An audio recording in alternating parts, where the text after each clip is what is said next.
how clear they are on what they need to do. Now, Diamond Simpson was telling me that the key for them to win is really to stop Ginebra's guards and for him to get a lot of help when dealing with the scrappy Gin Kings big men. He says they just need to leave it all out there. Win or lose, they have to give it their all. Now, for Chris Daniels, on the other hand, he says it's important that they take better shots and get settled down the stretch. He has never been in an 0-2 situation in his entire career, and he doesn't like the feeling. He says the standard for Ginebra is the finals, so he'll do what it takes to achieve that. Vito, Canito? Well, that's going to be a little strange if Daniels is not familiar with this scenario. When the Barangay Ginebra Kings have had their backs against the wall so many times in the storied franchise's history. That's true. I mean, if Chris Daniels wants to win, he's got to show what he can do on the floor. He has to let it all out.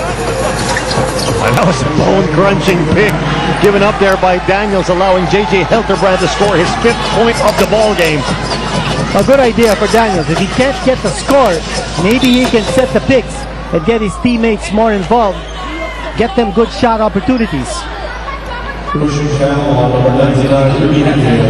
Hatfield called for his first personal foul. Alaska still ahead by 3, 34-31. We'll be right back. It's a great honor to be Player of the Week. It's my first time. I feel good about it, but I'll feel better if we can get this win tonight and finish the series. I'll feel better about that. Well, he's definitely earned that Player of the Week award, and as he did mention in his interview, this is the first of his career, and the kind of numbers that he's been putting up in the first 2 games of this series have been absolutely phenomenal. Well, Joe Devance has not only been phenomenal on the floor with his physics, but also phenomenal with his hairdo. He had cornrows one night, and now he's got an afro. Yeah, he's let it all hang out today.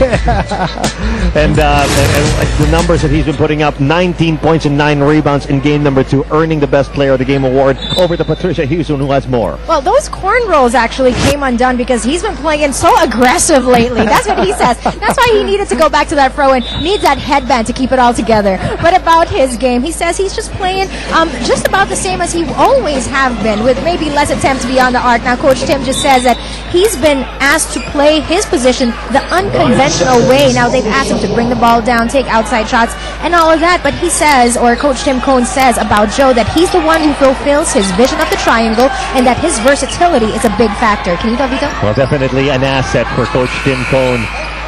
And he's such a disciplined player, really making that triangle offense work. Now here come the Kings in transition. Daniels. And will not score. Could not finish.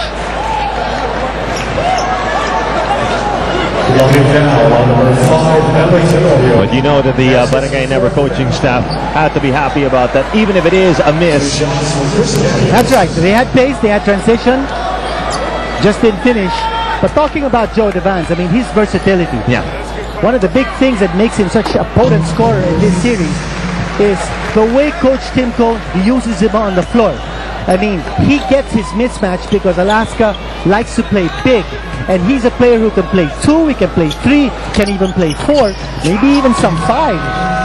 And now that he's bringing up the ball, maybe he's a 1-2. So he creates that mismatch for Alaska, and that's the reason why he's able to score a lot of points against Ginebra. 30-second timeout now, brought to you by Handy Fix on First Aid by Mo Bonds, all seals all. Coach Tim Cone calling for this one, and he'll need to make a very important adjustment in the guard position now that L.A. Tenorio has been saddled with 4 personal fouls.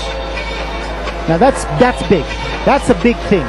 For Barangay Ginebra, all they need to do is to exploit that point guard weakness, that hole that Alaska is going to be facing now with L.A. Tenorio with 4 fouls. He's the heart and soul of this team. Tenorio had 11 assists in game number 2.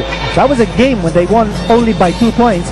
As you saw, Coach Tim Cone's daughter, I think Nikki, if I'm not mistaken, she must be on vacation from the U.S. I know that she studies in the U.S. Well, an awesome-looking crowd here at the Araneta Coliseum who've already been treated to an exciting first game today. Overtime win for Rain or Shine in their Game 3 of their quarterfinal series. And now we're down to the final 3 minutes and 24 of this first half between the Barangay Ginebra Kings and the Alaska Aces. Another turnover.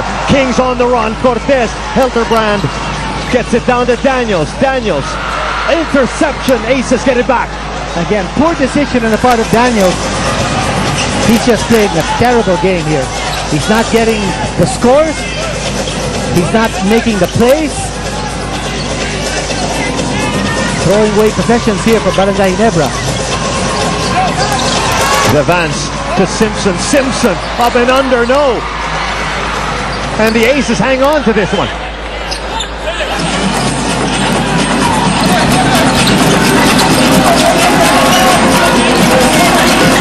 Simpson trying to battle for possession here with Rudy Hatfield. No look pass with Nathan. The contact, no foul. Rebound by Hatfield.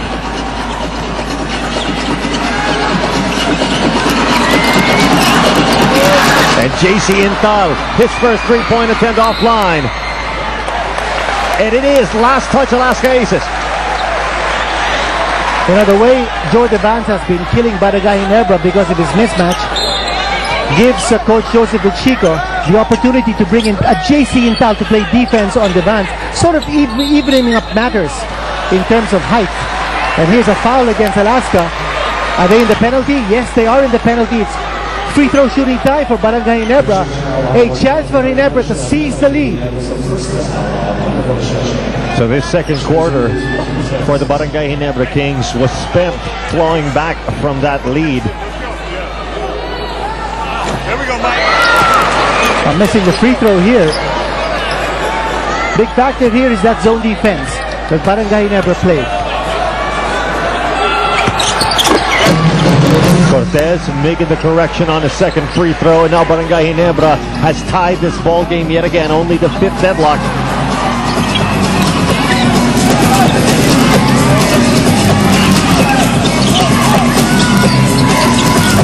Simpson, will he try to go one-on-one? And it looks like a foul, and Ginebra is not getting the penalty. By the way, Larry Conacher has missed his last 7 games because of an injury, so this is a welcome development for Alaska that they're able to use Conacher back again. And maybe forced to make that adjustment because of Eli Tenorio's foul Exactly. problem. Devance all alone there, stripped from behind by Chris Daniels.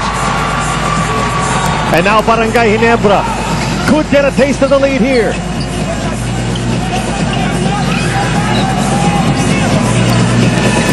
Helterbrand out to Hatfield. Hatfield throws it up, no.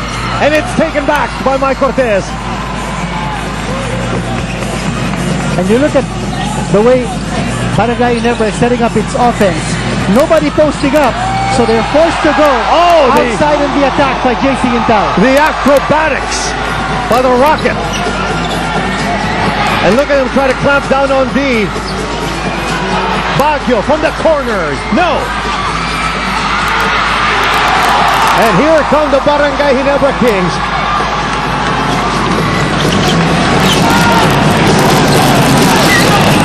Now Daniels posts up. Let's see what he can do out of that position. The floater, no. Alaska Aces now can tie this ball game, maybe take the lead back to Vance. And stepping on the line is Rudy Hatfield. He knows it. So this one is going to stay with Alaska. Both teams making big man substitutions as we look back here. This is Rudy Hatfield. Oh yes, clearly. Clearly out of bounds. But the effort was there. I mean, that's what you want from Barangay Ginebra. The effort to play tough defense. Take away those scoring opportunities for Alaska. Thank you again to Haynes for the support, the official underwear of the PBA. Sonny Toss tumbling down. Physical defense being played here by Eric Meng.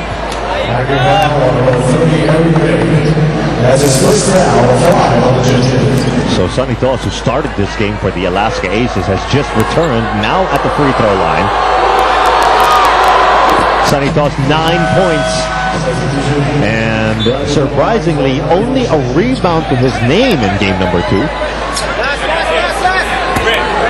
With Diamond Simpson taking care of the lion's share of rebounding in that game with 17. Toss short on his second free throw. Barangay Ginebra stay ahead by 1. And such a low-scoring ball game here. Actually, the first 2 games of this